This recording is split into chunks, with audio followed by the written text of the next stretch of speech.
209 277 0113 west coast truck driving school Fresno, ਜਿਹੜੇ ਕਿ ਤੁਹਾਨੂੰ ਟਰੱਕ ਚਲਾਉਣ ਦੀ ਸਿਖਲਾਈ ਵਧੀਆ ਢੰਗ ਦੇ ਨਾਲ ਦਿੰਦੇ ਹਨ। ਕਾਲ ਅਜੀਤ ਅਟਵਾਲ 559 374 45 41 ਤੇ Harnek Singh Pabla Indian cuisine Renton Washington ਵਾਲੇ। ਇਹਨਾਂ ਸਾਰਿਆਂ ਦਾ ਅਸੀਂ ਧੰਨਵਾਦ ਕਰਦੇ ਹਾਂ।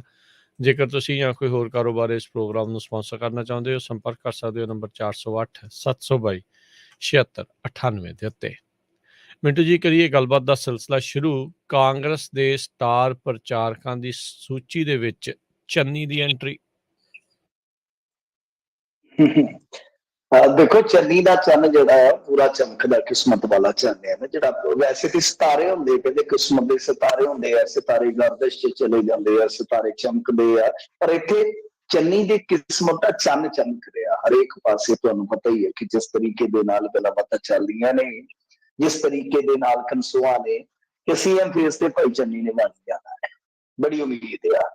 तां बहरहाल ये एक वड्डी खबर आ रही है। जे आपां देखिए नैशनल पॉलिटिक्स लिहाज नाल भी इहदा एक मायना है, इहदा एक मतलब निकलदा है। जदों इस तरह सरकार कंपेनर सूचीबद्ध कीते जांदे आ तां फिर पता लगदा है कि उन्हां दी राजनीति जिहड़ी है वो किन्नी को ग्रो कर रही है, राजनीति किस पद्धर दी है कि उन्हां दे विजन नूं वाकया ही किते ना किते देखा जाता है या प्रमाण किया जाता है कि हाँ भाई कौमी राजनीति च या बाहरी राजनीति दे विच भी जाके, क्योंकि किसी स्टेट का अगों दूसरे स्टेट में तद ही बोल सकता है ना जे उहदे कोल जे प्राप्ति होगी तां जां इस तों इलावा जानकारी होगी, प्राप्ति अते जानकारी का सुमेल ही चलेगा। तां बहरहाल ये सूची जारी हुई है, दे विच 30 इन्हां ने स्टार कंपेनर रखे आ, जिहदे विच खासे तगड़े नाम ने जिद्दां हरक सिंह रावत, इन्हां दी सरकार देखण वाला, फिर भाजपा च जाण वाला ते फिर वापसी करन वाला। वैसे सारे दे नाम लवां तां काफी लंबी चौड़ी पैरिस ते हार्दिक पटेल है इहदे विच, होर रागनी नायक आ, फिर इस तो इलावा जे तुसीं देखोगे अविनाश पांडे आ, मुकुल वासनिक आ, ते 12वें नंबर पे सरदार चरणजीत सिंह जी चन्नी भी विराजमान ने इस सूची दे विच। पहले नंबर पे ने सोनिया गांधी जी। तां खैर मनमोहन सिंह, राहुल गांधी, प्रियंका गांधी, गुलाम नबी आजाद, ये सारे फिर इस तो थले आ जाते हैं, हरीश रावत वगैरह। पर 12वें नंबर पे मतलब कि दर्जन जिथे पूरे होंगे ने उथे पंजाबी ऑलराउंडर यानी राजनीति के लॉस क्लूजनर कह जा सकते हैं, मंजे भी बुनते हैं, आटो भी चला लेंगे, वो तो कहते मैं जहाज भी डाल लेना। मैं तो कहना कि बाबा असी समुद्र तो दूर है, नहीं तो इन्होंने समुद्री जहाज भी ठिल देना सीगा लहरां दे विच, मैं तो भी चला के देखना है, चाहे टाइटैनिक वांगू पंगा होर ही खड़ा हो जाए। खैर देखो गल ये है कि इस फैरिस दे विच नाम तो बड़े अच्छे अच्छे ने, पर तुहानू नहीं लगता कि एक नाम की कमी है, किते ना किते कमी जापती है। 30 वैसे मैं पूरे नहीं दसे पर दसन जो कि रह नहीं गए, मेन दस दिते ते मेन दे विच वो ते आया ही नहीं, वो ते आया ही नहीं जिहदी उड़ीक सी। किहड़े कम नूं झाजरां पाईयां ते लंघ गए चुप करके। इत्थे ते मसला ही होर हो गया कि भाई ये गल की है कि नवजोत सिंह सिद्धू किथे चला गया।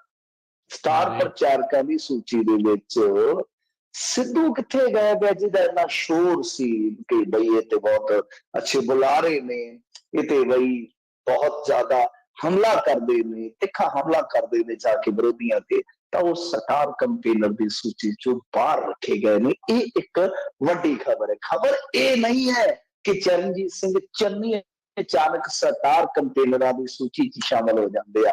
खबर यह है कि सिद्धू वैसे तो देखोगे तो कुछ अगे भी सूचियां चो आ रहे, पर चन्नी नूं तरजीह मिलनी किते ना किते संकेत जिहड़े आ दूसरे है। और इहदे विच मैं तुहानूं एक कारण भी दस दिना कि नवजोत सिंह सिद्धू जदों तुसीं भारतीय जनता पार्टी च सिद्धू नूं देखदे होवोगे, तुहानूं याद होना उस टाइम ये स्टार कंपेनर ही रहा करदे सन। इन्हां दे वख-वख सूबियां च जाके पूरी शिद्दत दे नाल ये उत्थे जाके प्रचार करिया करदे सी। बट गल कित्थों बिगड़ी है, कहानी कित्थों बिगड़दी है कि नवजोत सिंह सिद्धू दी एक छवि जिहड़ी है ਉਹ ਇਸ ਤਰ੍ਹਾਂ ਦੀ ਘੜ ਦਿੱਤੀ ਗਈ ਪੰਜਾਬ ਦੇ ਬਾਹਰ। ਜੇ ਆਪਾਂ ਪੰਜਾਬ ਤੋਂ ਬਾਹਰੋਂ ਦੇਖਾਂਗੇ ਤਾਂ ਉਹ ਐਸੀ ਇੱਕ ਛਵੀ ਕਰ ਦਿੱਤੀ ਗਈ ਹੈ ਕਿ ਇਹ ਪ੍ਰੋ ਪਾਕਿਸਤਾਨੀ ਹੈ, ਇਹਦੀ ਇਮਰਾਨ ਦੇ ਨਾਲ ਦਿਲਦਾਰੀ ਹੈ, ਇਹਦੀ ਜਨਰਲ ਬਾਜਵਾ ਦੇ ਨਾਲ ਯਾਰੀ ਹੈ। ਸੋ ਇਸ ਕਰਕੇ ਉਹ ਜਿਹੜਾ ਭੰਡੀ ਪ੍ਰਚਾਰ ਆ ਉਹਦੇ ਤੋਂ ਵੀ ਕਿਤੇ ਨਾ ਕਿਤੇ ਕਾਂਗਰਸ ਬਚਦੀ ਹੈ, ਪਰ ਤਰਜੀਹ ਚਰਨਜੀਤ ਸਿੰਘ ਚੰਨੀ ਹੋਰਾਂ ਨੂੰ ਮਿਲੀ ਹੈ। ਇਹਦਾ ਮਤਲਬ ਹੈ ਕਿ ਗ੍ਰਾਫ ਤੇਜ਼ੀ ਨਾਲ ਵੱਧਦਾ ਜਾ ਰਿਹਾ, ਔਰ ਸੰਕੇਤ ਇਹੋ ਨੇ ਕਿ ਨਵਜੋਤ ਸਿੰਘ ਸਿੱਧੂ ਜਿਵੇਂ ਅੱਜ ਬਿਲਕੁਲ ਵਿੱਚ ਹੀ ਸਾਰਾ ਕੁਛ ਛੱਡ ਛਡਾ ਕੇ ਮਾਤਾ ਦੇ ਦਰਸ਼ਨਾਂ ਨੂੰ ਚਲੇ ਗਏ ਨੇ, ਤੇ ਚਰਨਜੀਤ ਸਿੰਘ ਚੰਨੀ ਦੀ ਚੋਣ ਹੋ ਗਈ ਆ ਕਿ ਸੁੱਖ ਨਹੀਂ ਜਾਪਦੀ। ਜੇ ਆਪਾਂ ਦੇਖੀਏ ਨਾ ਕਿ ਸੀਐਮ ਫੇਸ ਦੀ ਜਿਹੜੀ ਉਮੀਦ ਕੀਤੀ ਜਾ ਰਹੀ ਹੈ ਸਿੱਧੂ ਦੇ ਪ੍ਰਸ਼ੰਸਕਾਂ ਵੱਲੋਂ ਕਿ ਸਿੱਧੂ ਸੀਐਮ ਫੇਸ ਹੋ ਸਕਦੇ ਆ, ਤਾਂ ਬਾਈ ਉੱਥੇ ਸੁੱਖ ਨਹੀਂ ਜਾਪਦੀ। ਜੀ ਜੀ, ਇਹ ਤਾਂ ਭਾਂਬੜ ਜਿਹੜੇ ਆ ਹੋਰ ਮਚਣਗੇ ਲੱਗਦਾ ਇੱਥੇ। ਖਡੂਰ ਸਾਹਿਬ ਹਲਕੇ ਤੋਂ 8 ਉਮੀਦਵਾਰਾਂ ਦੇ ਨਾਮਜ਼ਦਗੀ ਪੱਤਰ ਰੱਦ। ਹਾਂਜੀ, 3 4 5 6 7 8 ਦੀ ਤੁਸੀਂ ਹੁਣ ਆਖੋਗੇ ਬਸ ਬਸ ਬਸ ਇੰਨੇ ਕਾਗਜ਼ਾਤ ਰੱਦ, ਇੰਨੀ ਨਾਮਜ਼ਦਗੀਆਂ ਰੱਦ।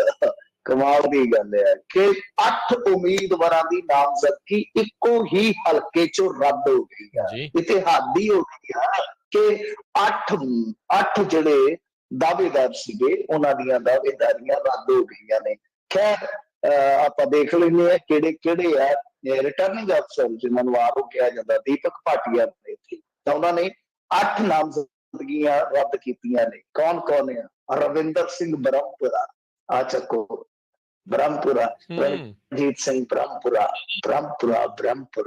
ਤੇ ਬ੍ਰਹਮਪੁਰਾ ਪੂਰੀ ਤੇ ਇਸ ਸਟੇਟ ਵਾਸਤੇ ਵੇਖੋ ਲੋਕ ਹੁਣ, ਮੈਂ ਸ਼ਬਦ ਬੁੱਢੀ ਉਮਰੇ ਇਸਤੇਮਾਲ ਨਹੀਂ ਕਰਨਾ ਚਾਹੁੰਦਾ ਕਿ ਲੋਕ ਕਿਸ ਤਰ੍ਹਾਂ ਕਹਿੰਦੇ ਨੇ ਕਿ ਦੇਖੋ ਕੀ ਕਰ ਗਏ। ਖੈਰ ਜੇ ਆਪਾਂ ਦੇਖੀਏ ਇਸ ਮਾਮਲੇ ਦੇ ਵਿੱਚ ਦੂਸਰਾ ਨਾਮ ਅਮਨਦੀਪ ਕੌਰ ਆਮ ਆਦਮੀ ਪਾਰਟੀ, ਪਰ ਇਹਨਾਂ ਦਾ ਇੱਕ ਕੈਂਡੀਡੇਟ ਬਚਿਆ ਹੋਇਆ ਮੈਦਾਨ ਚ। ਰਵਿੰਦਰ ਸਿੰਘ ਬ੍ਰਹਮਪੁਰਾ ਦਾ ਕੌਣ ਹੈ? ਮੇਰੇ ਖਿਆਲ ਦੇ ਨਾਲ ਤੇ ਮੈਨੂੰ ਲੱਗਦਾ ਕਵਰਿੰਗ ਹੀ ਸਨ ਉਮੀਦਵਾਰ ਤਾਂ ਰਣਜੀਤ ਸਿੰਘ ਬ੍ਰਹਮਪੁਰਾ ਸੀ ਸ਼ਾਇਦ, ਮੈਨੂੰ ਪਤਾ ਨਹੀਂ ਹੈ, ਪਤਾ ਕਰਨਾ ਪਏਗਾ। ਖੈਰ ਤੁਸੀਂ ਗੂਗਲ ਕਰ ਲਓ ਜੇ ਤੁਹਾਡੇ ਕੋਲ ਐਕਸੈਸ ਹੈ ਕਿ ਰਣਜੀਤ ਸਿੰਘ ਬ੍ਰਹਮਪੁਰਾ ਹੋਰਾਂ ਵੀ ਨਾਮਜ਼ਦਗੀ ਫਾਈਲ ਕੀਤੀ ਹੈ। ਅੱਗੇ ਮੈਂ ਆਉਣਾ Jasvir Singh national justice party ਦੇ, ਇਹਨਾਂ ਦਾ ਵੀ ਪਰਚਾ ਰੱਦ। ਹਰਪਿੰਦਰ ਸਿੰਘ ਰਾਜਨ ਗਿੱਲ ਇਹ ਨੇ ਭਰਾ ਜਸਵੀਰ ਸਿੰਘ ਡਿੰਪਾ ਮੈਂਬਰ ਪਾਰਲੀਮੈਂਟ ਦੇ। ਇਹ ਆ ਕਮਾਲ ਦਾ ਨਾਮ, ਹਰਪਿੰਦਰ ਸਿੰਘ ਰਾਜਨ ਗਿੱਲ, ਇੰਡੀਅਨ ਨੈਸ਼ਨਲ ਕਾਂਗਰਸ ਪਾਰਟੀ, ਪਰਚਾ ਰੱਦ। ਇੱਕ ਗੁਰਸੰਤ ਉਪਦੇਸ਼ ਸਿੰਘ ਗਿੱਲ ਇੰਡੀਅਨ ਨੈਸ਼ਨਲ ਕਾਂਗਰਸ ਪਾਰਟੀ, ਪਰਚਾ ਰੱਦ। ਇਹ ਆ ਅਸਲ ਕਹਾਣੀ ਕਿ ਦੋ ਜਿਹੜੇ ਚਾਚਾ ਭਤੀਜਾ ਨੇ, ਮਤਲਬ ਇੱਕ ਜਸਵੀਰ ਡਿੰਪਾ ਦਾ ਭਰਾ ਰਾਜਨ ਗਿੱਲ ਤੇ ਦੂਸਰਾ ਉਪਦੇਸ਼ ਗਿੱਲ ਦਾ ਮੁੰਡਾ, ਦੋਨਾਂ ਨੇ ਜਾ ਕੇ ਦੇਖੋ ਕੀ ਚੱਲਦਾ ਪਿਆ, ਤਮਾਸ਼ਾ ਕੀ ਹੋ ਰਿਹਾ, ਤਮਾਸ਼ਾ ਕਿਸ ਤਰ੍ਹਾਂ ਚੱਲ ਰਿਹਾ ਹੈ ਕਾਂਗਰਸ ਦਾ। ਕੱਲ ਆਪਾਂ KP ਵਾਲਾ ਐਪੀਸੋਡ ਦੇਖਿਆ ਸੀਗਾ, ਅੱਜ ਇਹ ਚੱਕੋ। ਤਾਂ ਇਹਦੇ ਚ ਕੀ ਹੋਇਆ ਕਿ ਚਾਚੇ ਭਤੀਜੇ ਨੇ ਵੀ ਜਾ ਕੇ ਕਾਂਗਰਸ ਵੱਲੋਂ ਆਪਣੀ ਨਾਮਜ਼ਦਗੀ ਜਿਹੜੀ ਆ ਉਹ ਦਾਖਲ ਕਰ ਦਿੱਤੀ। ਅੱਛਾ, ਉਹ ਜਿਹੜੇ ਫਾਰਮ ਲੱਗਦੇ ਨੇ ਨਾਲ ਪਾਰਟੀ ਵੱਲੋਂ ਨਾ, ਇੱਕ ਆਫੀਸ਼ੀਅਲ ਚਿੱਠੀ ਕਹਿ ਲਓ, ਦੇਖੋ ਫਾਰਮ ਹੁੰਦਾ ਉਹ ਲੱਗ ਜਾਂਦਾ ਕਿ ਸਾਡੇ ਵੱਲੋਂ ਭਾਈ ਆਫੀਸ਼ੀਅਲ ਕੈਂਡੀਡੇਟ ਆ, ਉਹਨੂੰ ਕਹਿੰਦੇ ਆ ਮੇਰੇ ਖਿਆਲ ਦੇ ਨਾਲ B ਫਾਰਮ। ਇਹਨਾਂ ਦਾ B ਫਾਰਮ ਲੱਗਿਆ ਨਹੀਂ, ਸਿੱਕੀ ਬਚ ਗਿਆ। ਹਾਲਾਂਕਿ ਕਮਾਲ ਦੀ ਗੱਲ ਦੇਖੋ, ਤਮਾਸ਼ਾ ਜਿਹਨੂੰ ਤਮਾਸ਼ਾ ਆਉਂਦੇ ਆ ਕਿ ਸਿੱਕੀ ਨੇ ਵੀ 2 ਨਾਮਜ਼ਦਗੀਆਂ ਦਾਖਲ ਕਰ ਰੱਖੀਆਂ ਸਨ, ਇੱਕ ਆਜ਼ਾਦ ਬੰਨਿਓ ਤੇ ਇੱਕ ਕਾਂਗਰਸ ਬੰਨਿਓ। ਬਈ ਜੇ ਕਾਂਗਰਸ ਬੰਨਿਓ ਰੱਦ ਹੋ ਗਈ ਐਨ ਮੌਕੇ ਤੇ ਟਿਕਟ ਰੱਦ ਹੋ ਗਈ ਤੇ ਆਪਾਂ ਦੂਸਰੇ ਪਾਸੇ ਦੂਸਰੇ ਪਾਸੇ ਚੁੱਕ ਲੈਣੀ ਆਪਾਂ, ਤਾਂ ਆਪਾਂ ਮਤਲਬ ਕਿ ਉਹ ਰੱਖ ਲੈਣੀ ਆ ਆਜ਼ਾਦ ਚੋਣ ਲੜਾਂਗੇ। ਤਾਂ ਦੂਸਰੇ ਪਾਸੇ ਚਾਚਾ ਭਤੀਜਾ ਦੀ ਜਿਹੜੀ ਨਾਮਜ਼ਦਗੀ ਰੱਦ ਹੋ ਗਈ ਹੈ। ਰਾਜਨ ਗਿੱਲ ਨੂੰ ਜਦੋਂ ਪੁੱਛਿਆ ਗਿਆ ਕਿ ਪ੍ਰਚਾਰ ਕਰੋਗੇ, ਕਹਿੰਦੇ ਅਸੀਂ ਪ੍ਰਚਾਰ ਕੀ ਕਰਨਾ, ਜਿੱਤ ਕੇ ਵਿਖਾ ਦੇ। ਤੇ ਜਿਤਨਾ ਹੀ ਬਹੁਤ ਔਖਾ ਹੈ, ਇੱਕ ਮੈਂਬਰ ਪਾਰਲੀਮੈਂਟ ਉਸ ਏਰੀਏ ਦੇ ਵਿੱਚ ਉਹ ਤੁਹਾਡੇ ਬਰਖਲਾਫ ਹੋ ਗਏ। ਉੱਥੇ ਦੀ ਹਾਲ ਹੀ ਬਣਿਆ ਪਿਆ ਹੈ। ਗੁਰਜੀਤ ਰਾਣਾ ਗੁਰਜੀਤ ਜਿਨ੍ਹਾਂ ਨੂੰ ਕਹਿੰਦੇ ਨੇ, ਉਹ ਸਿੱਧੂ ਨੂੰ ਵੰਗਾਰ ਰਹੇ ਆ ਕਿ ਆਜਾ ਨਵਤੇਜ ਚੀਮਾ ਜਿਤਾ ਲਾ ਆਪਦਾ, ਤੂੰ ਤੇ ਕਹਿੰਦਾ ਸੀ ਨਾ ਕਿ ਵਜ਼ੀਰ ਬਣਾਵਾਂਗਾ।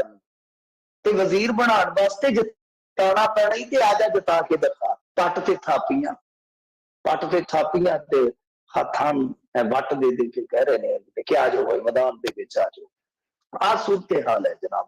ਅੱਛਾ, ਅੱਗੇ ਚਲੀਏ, ਕੁਛ ਨਾਮ ਹੋਰ ਵੀ ਰਹਿ ਗਏ ਨਹੀਂ, ਬੜੀ ਲੰਬੀ ਜੀ ਚੌੜੀ ਸੂਚੀ ਬਣ ਜਾਂਦੀ ਹੈ। ਸੰਤੋਖ ਸਿੰਘ, ਇਹ ਸਨ ਪੰਜਾਬ ਲੋਕ ਕਾਂਗਰਸ ਪਾਰਟੀ ਵੱਲੋਂ। ਇਹ ਤੇ ਮੈਨੂੰ ਪੱਕਾ ਜੇ, ਇਹ ਤੇ ਮੈਂ ਕਨਫਰਮ ਆ ਕਿ ਇਥੋਂ ਕੈਪਟਨ ਵਾਲੀ ਪਾਰਟੀ ਦਾ ਪਤਾ ਕੱਟਿਆ ਗਿਆ ਖਡੂਰ ਸਾਹਿਬ ਤੋਂ, ਕਿਉਂਕਿ ਇੱਕੋ ਇੱਕ ਸਨ। ਇਹ ਸੰਤੋਖ ਸਿੰਘ, ਦੇਖੋ ਨਾਮ ਦੇ ਵਿੱਚ ਹੀਰਾਫੇਰੀ ਹੈ, ਮੈਂ ਜਾਣਦਾ ਇਸ ਬੰਦੇ ਨੂੰ। ਇਹ ਆ ਸੰਤੋਖ ਗਿੱਲ, ਐਕਚੁਅਲ ਦੇ ਵਿੱਚ ਇਹ ਸੰਤੋਖ ਗਿੱਲ ਹੈ। ਸ਼ਹਿਨਾਜ਼ ਗਿੱਲ ਤੁਸੀਂ ਦੇਖੀ ਹੋਣੀ, ਉਹ ਕੁੜੀ ਜਾਂਦੀ ਹੈ ਜਿਹੜੀ ਬਿਗ ਬੌਸ ਨੂੰ ਆਉਂਦੇ ਨੇ, ਬਿਗ ਬੌਸ ਦੇ ਵਿੱਚ। ਅੱਛਾ, ਇਹ ਉਹਦਾ ਫਾਦਰ ਆ। ਇਹਨੇ ਥੋੜਾ ਸਮਾਂ ਪਹਿਲਾਂ ਭਾਜਪਾ ਜੁਆਇਨ ਕੀਤੀ ਸੀ, ਤੇ ਫਿਰ ਇੱਕ ਨਟੰਕੀ ਜੀ ਵੀ ਕੀਤੀ ਕਿ ਮੇਰੇ ਤੇ ਹਮਲਾ ਹੋ ਗਿਆ। ਸੰਤੋਖ ਗਿੱਲ ਜੰਡਿਆਲੇ ਦਾ, ਜਿੰਨੀ ਕੋਈ ਮੈਨੂੰ ਇਹਦੀ ਇਨਫੋਰਮੇਸ਼ਨ ਆ, ਇਹ ਜੰਡਿਆਲੇ ਦਾ ਆ।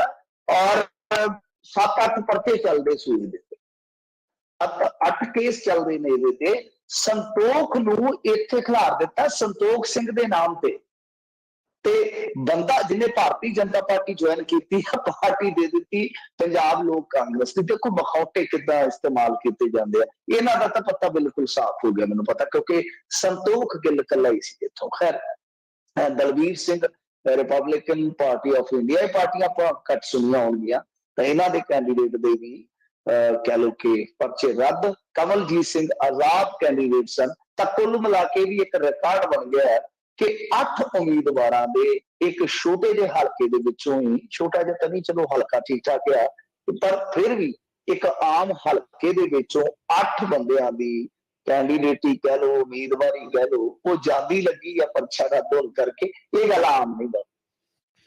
ਇਹਨਾਂ ਦੀ ਹੋਰ ਵੀ ਮੈਨੂੰ ਲੱਗਦਾ ਇਦਾਂ ਦੀਆਂ ਬਗਾਵਤਾਂ ਤੇ ਹੋਰ ਕਈ ਥਾਵਾਂ ਦੇ ਉੱਤੇ ਹੋਣਾ ਆ। ਦੇਖੋ ਇਹਨਾਂ ਦਾ ਬਣਦਾ ਕੀ ਆ, ਹਾਲਾਤ ਇਹਨਾਂ ਦੇ ਕੋਈ ਬਹੁਤੇ ਚੰਗੇ ਨਹੀਂ ਲੱਗਦੇ। ਸਟਾਰ ਪ੍ਰਚਾਰਕਾਂ 'ਚੋਂ ਸਿੱਧੂ ਗਾਇਬ ਤੇ ਪਾਰਟੀਆਂ ਦੇ ਇੱਕ ਥਾਂ ਦੇ ਉੱਤੇ ਇਹਨਾਂ ਦੇ ਆਪਸ ਦੇ ਵਿੱਚ ਸਿੰਗ ਫਸੇ ਆ। ਅਗਲੀ ਮਿੰਟੂ ਜੀ ਕਰ ਲਈਏ ਗੱਲ, ਸੰਯੁਕਤ ਸਮਾਜ ਮੋਰਚੇ ਨੂੰ ਚੋਣ ਕਮਿਸ਼ਨ ਵੱਲੋਂ ਮਿਲੀ ਮਾਨਤਾ। ਹਾਂਜੀ, ਚੋਣ ਕਮਿਸ਼ਨ ਵੱਲੋਂ ਮਾਨਤਾ ਮਿਲ ਗਈ ਆ। ਦੇਖੋ ਕੱਲ ਤੱਕ ਤੇ ਇਦਾਂ ਲੱਗਦਾ ਸੀਗਾ ਕਿ ਭਾਈ ਸ਼ਾਇਦ ਇਹਨਾਂ ਦਾ ਕੰਮ ਨਹੀਂ ਬਣੇਗਾ, ਪਰ ਬਾਅਦ ਦੇ ਵਿੱਚ ਮਾਮਲਾ ਇਹ ਆਇਆ, ਦੇਰ ਰਾਤ ਖਬਰ ਮਿਲੀ, ਸਾਰਿਆਂ ਨੇ ਸ਼ਾਇਦ ਉਹ ਖਬਰ ਜਿਹੜੀ ਆ ਸੁਣੀ ਹੋਣੀ ਹੈ। ਅਬ ਮੇਰੀ ਆਵਾਜ਼ ਆ ਰਹੀ ਹੈ ਨਾ? ਜੀ ਆ ਰਹੀ ਹੈ। ਅੱਛਾ, ਹਾਂਜੀ, ਤੇ ਦੇਰ ਰਾਤ ਇਹ ਖਬਰ ਆਈ ਕਿ ਇਹਨਾਂ ਦੀ ਜਿਹੜੀ ਅਰਜ਼ੀ ਸੀ ਪ੍ਰਵਾਨ ਕਰ ਲਈ ਗਈ ਹੈ ਚੋਣ ਕਮਿਸ਼ਨ ਵੱਲੋਂ। ਪਰ ਅੱਜ ਮੈਂ ਝਾਤੀ ਮਾਰਦਾ ਰਿਹਾ ਵੱਖ-ਵੱਖ ਵੈਬਸਾਈਟਾਂ ਤੇ, ਮੈਨੂੰ ਕਿਤੋਂ ਇਹ ਖਬਰ ਪ੍ਰਾਪਤ ਨਹੀਂ ਹੋਈ ਕਿ ਇਹਨਾਂ ਨੂੰ ਚੋਣ ਨਿਸ਼ਾਨ ਅਲਾਟ ਹੋਇਆ ਜਾਂ ਨਹੀਂ ਹੋਇਆ। ਰਜਿਸਟ੍ਰੇਸ਼ਨ ਦੀ ਖਬਰ ਤੇ ਜਿਹੜੀ ਹੈ ਉਹ ਆ ਗਈ ਹੈ ਕਿ ਰਜਿਸਟ੍ਰੇਸ਼ਨ ਇਹਨਾਂ ਦੀ ਹੋ ਗਈ ਹੈ, ਰਜਿਸਟ੍ਰੇਸ਼ਨ ਜਿਹੜੀ ਹੈ ਉਹ ਹੋ ਗਈ ਹੈ। ਬਟ ਇਹਨਾਂ ਨੇ ਮਤਲਬ ਕਿ ਕੋਈ ਚੋਣ ਨਿਸ਼ਾਨ ਹਾਸਲ ਕੀਤਾ, ਇਹਦੀ ਪੁਖਤਾ ਜਾਣਕਾਰੀ ਨਹੀਂ। ਹਾਲਾਂਕਿ ਇਸ ਗੱਲ ਦਾ ਧੰਨਵਾਦ ਕੀਤਾ ਰਾਜੇਵਾਲ ਸਾਹਿਬ ਨੇ ਕਿ ਠੀਕ ਹੋ ਗਿਆ, ਮਤਲਬ ਕਿ ਸਹੀ ਹੋਇਆ ਹੈ, ਜਿਹੜੀ ਸਾਡੀ ਮਤਲਬ ਕਿ ਦੇਰ ਨਾਲ ਹੀ ਸਹੀ ਰਜਿਸਟ੍ਰੇਸ਼ਨ ਹੋ ਗਈ ਹੈ। ਪਰੰਤੂ ਇਹ ਸਮਝ ਨਹੀਂ ਆਈ ਕਿ ਉਹਨਾਂ ਨੂੰ ਚੋਣ ਨਿਸ਼ਾਨ ਅਲਾਟ ਜਿਹੜਾ ਹੁਣ ਤੱਕ ਕਿਉਂ ਨਹੀਂ ਹੋ ਰਿਹਾ। ਇਹਦੀ ਹਾਲ ਕਹਿ ਲਓ ਕੋਈ ਵੀਡੀਓ ਵਗੈਰਾ ਨਹੀਂ ਆਈ ਜਿਹਦੇ ਵਿੱਚ ਉਹਨਾਂ ਨੇ ਕੋਈ ਕਾਰਨ ਦੱਸਿਆ ਹੋਵੇ। ਮੈਂ ਤੇ ਇਹ ਵੀ ਸੁਣਿਆ ਵੈਸੇ ਕਿ ਜਦੋਂ ਕੱਲ ਤੀਕ ਇਹ ਮੰਨ ਲਿਆ ਗਿਆ ਕਿ ਸ਼ਾਇਦ ਇਹਨਾਂ ਨੂੰ ਸਿੰਬਲ ਦੀ ਅਲਾਟਮੈਂਟ ਨਹੀਂ ਹੋਏ, ਮਤਲਬ ਕਿ ਜਿੱਦਾਂ ਹੁੰਦਾ ਕਿ ਜਦੋਂ ਤੁਹਾਡੀ ਰਜਿਸਟ੍ਰੇਸ਼ਨ ਹੋ ਜਾਂਦੀ ਹੈ, ਤੁਸੀਂ ਜਿੰਨੇ ਵੀ ਕੈਂਡੀਡੇਟ ਖਿਲਾਰੋਗੇ ਉਹ ਇੱਕ ਸਿੰਗਲ ਸਿੰਬਲ ਤੇ ਜਾਣਗੇ। ਜੇ ਤੁਹਾਨੂੰ ਰਜਿਸਟ੍ਰੇਸ਼ਨ ਨਹੀਂ ਮਿਲਦੀ, ਇੱਕ ਪਾਰਟੀ ਵਜੋਂ ਮਾਨਤਾ ਨਹੀਂ ਮਿਲਦੀ, ਦੈਨ ਕੀ ਹੈ ਕਿ ਤੁਹਾਡੇ ਕੋਲ ਚੋਣ ਲੜਨ ਦੇ ਬਦਲ ਖੁੱਲੇ ਨੇ, ਚੋਣ ਤੁਸੀਂ ਲੜ ਸਕਦੇ ਹੋ, ਬਟ ਉਹਦੇ ਚ ਕੀ ਹੈ ਕਿ ਚੋਣ ਨਿਸ਼ਾਨ ਫਿਰ ਤੁਹਾਡੇ ਕੈਂਡੀਡੇਟਸ ਦੇ ਅਲੱਗ ਹੋ ਜਾਣਗੇ, ਜਿਹਦਾ ਨੁਕਸਾਨ ਹੁੰਦਾ ਹਮੇਸ਼ਾ। ਤਾਂ ਇਹ ਨਹੀਂ ਹੁਣ ਸਪਸ਼ਟ ਹੋ ਸਕਿਆ, ਸ਼ਾਇਦ ਸਵੇਰ ਤੱਕ ਆਪਾਂ ਨੂੰ ਵੀ ਪਤਾ ਲੱਗ ਜਾਏਗਾ ਕਿ ਕੀ ਫੰਡਾ ਹੈ। ਪਰੰਤੂ ਜਿਹੜੀ ਗੱਲ ਕੱਲ ਸੁਣੀ ਸੀਗੀ ਕਿ ਕਿਤੇ ਨਾ ਕਿਤੇ ਗੁਰਨਾਮ ਸਿੰਘ ਚੜੂਨੀ ਵਾਲੇ ਚੋਣ ਨਿਸ਼ਾਨ ਤੇ ਵੀ ਲੜਨ ਵਾਸਤੇ ਤਿਆਰੀ ਕੀਤੀ ਜਾ ਰਹੀ ਸੀ, ਕਿਉਂਕਿ ਉਹਨਾਂ ਦੇ ਕੋਲ ਪਲੇਟ ਤੇ ਕੱਪ ਵਾਲਾ ਹੈ, ਉਹ ਜਿਹੜੀ ਚਾਹ ਵਾਲੀ ਪਿਆਲੀ, ਗਰਮ ਚਾਹ ਕੀ ਪਿਆਲੀ, ਸੋ ਉਹ ਚੋਣ ਨਿਸ਼ਾਨ ਹੈਗਾ ਵਾ। ਪਰ ਰਾਜੇਵਾਲ ਨੇ ਕਿਹਾ ਕਿ ਨਹੀਂ, ਇੱਥੇ ਤਾਂ ਕਹਿੰਦੇ ਨਾ ਕਿ ਟਰਾਲੀਆਂ ਤੇ ਲਿਖਿਆ ਹੁੰਦਾ ਸੀਗਾ ਨਾ ਜੇ ਤੁਸੀਂ ਪੰਜਾਬ ਦੇ ਵਿੱਚ ਕਿਤੇ ਨਜ਼ਰ ਮਾਰੀ ਹੋਵੇ, ਨਿਤ ਮੰਗਵੀ ਨਹੀਂ ਮਿਲਦੀ ਤੇ ਆਪਣੀ ਬਣਾ ਲੈ ਮਿੱਤਰਾ। ਉਹ ਕਹਿੰਦੇ ਕਿ ਬਾਈ ਚੋਣ ਨਿਸ਼ਾਨ ਆਪਣਾ ਹੀ ਠੀਕ ਆ, ਤੇ ਚੋਣ ਨਿਸ਼ਾਨ ਤੋਂ ਅੱਗੇ ਤੁਹਾਨੂੰ ਪਤਾ ਲੈਫਟਿਸਟ ਵੀ ਨਾਰਾਜ਼ ਹੋ ਗਏ ਸਨ ਇਹਨਾਂ ਦੇ ਨਾਲ। ਕਹਿੰਦੇ ਸਨ ਕਿ ਅਸੀਂ ਤੇ ਭਾਈ ਉਹ ਜਿਹੜਾ ਉਹਨਾਂ ਦਾ ਆਪਣਾ ਚੋਣ ਨਿਸ਼ਾਨ ਹੁੰਦਾ ਹੈ ਕਮਿਊਨਿਸਟਾਂ ਦਾ, ਤੁਸੀਂ ਦੇਖਿਆ ਹੋਣਾ ਰੈਡ ਫਲੈਗ ਦੇ ਵਿੱਚ ਦਾਤੀ ਸਿੱਟਾ, ਤਾਂ ਉਹ ਕਹਿੰਦੇ ਕਿ ਅਸੀਂ ਤੇ ਉਹਦੇ ਨਾਲ ਹੀ ਇਲੈਕਸ਼ਨ ਦੇ ਵਿੱਚ ਲੜਨਾ ਵਾ।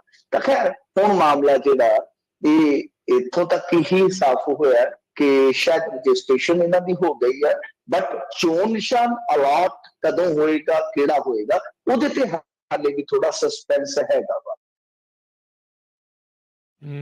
ਜੀ ਜੀ ਬਿਲਕੁਲ। ਅਗਲੀ ਗੱਲ ਕਰੀਏ, ਭਾਜਪਾ ਦੇ ਵਿੱਚ ਵੀ ਅੰਦਰੂਨੀ ਲੜਾਈ ਖੁੱਲ ਕੇ ਆਈ ਆ ਹੁਣ ਸਾਹਮਣੇ। ਫਤਿਹ ਜੰਗ ਬਾਜਵਾ ਦੇ ਰੋਡ ਸ਼ੋਅ ਦੇ ਵਿੱਚ ਭਾਜਪਾਈ ਭਿੜੇ। ਹਾਂਜੀ ਦੇਖੋ, ਇਹਨਾਂ ਦੀ ਲੜਾਈ ਤੇ ਕਈ ਥਾਵਾਂ ਤੇ ਆ। ਇਹਨਾਂ ਦੀ ਲੜਾਈ ਤੇ ਬੜੀ ਕਸੂਤੀ ਹੁੰਦੀ, ਜੇ ਮੈਂ ਤੁਹਾਨੂੰ ਦੱਸਾਂ ਇਹਨਾਂ ਦੀ ਲੜਾਈ ਤੇ ਇਹੋ ਜਿਹੀ ਹੁੰਦੀ ਆ। ਇੱਕ ਵਾਰੀ ਜਿਹੜਾ ਸੁਖਪਾਲ ਸਿੰਘ ਨੰਨੂ ਹੈ, ਇਹਦੀ ਕਹਾਣੀ ਮੈਂ ਸ਼ਾਇਦ ਤੁਹਾਨੂੰ ਦੱਸੀ ਹੋਵੇ ਕਿਤੇ, ਕਿ ਸੁਖਪਾਲ ਨੰਨੂ ਦੇ ਨਾਲ ਇਹ ਕਸਮਾਂ ਖਾ ਕੇ ਤੁਰ ਪਏ ਸਨ ਤੇ ਬਾਅਦ ਦੇ ਵਿੱਚ ਇੱਕ ਗਰੁੱਪ ਨੇ ਛੜਿਆ ਠੋਕਤੀ ਮੰਜੀ। ਇਹ ਇਸ ਤਰ੍ਹਾਂ ਦੀ ਲੜਾਈਆਂ ਲੜਦੇ ਨੇ।